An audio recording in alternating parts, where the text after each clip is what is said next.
అయినటువంటి స్వప్న madam electricity డిపార్ట్మెంట్లో assistant ఇంజనీర్గా పనిచేస్తుంది మేడము.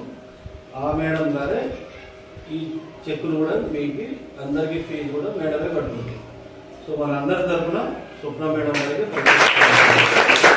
7 అయితే కిట్ ఉంటుంది. ఆ కిట్ కూడా ఫిబ్రవరి మాసంలో మళ్ళా స్వప్న మేడం గారి చేతుల మీదుగానే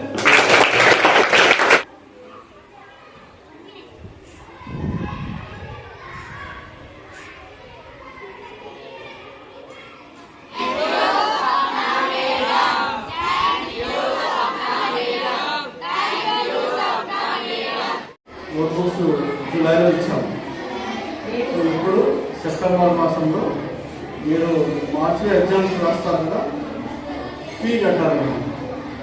ఫీ అనేది 125 రూపాయలు ఒక్కొక్కరికి ఫీజు కట్టాలి. గవర్నమెంట్కి కట్టిస్తే మనకి ఎగ్జామ్కి మనం హాల్ టికెట్ వస్తుంది కదా, ఎగ్జామ్ దానికి వీలు ఉంటుంది. సో అందుకని మనం ఈరోజు 18 మంది పిల్లలు నోట్బుక్స్ 18 మంది పిల్లలకి ఇచ్చాము. ఆ 18 మంది పిల్లలకే ఈరోజు ఎగ్జామ్ ఫీ కూడా కడుతున్నాం.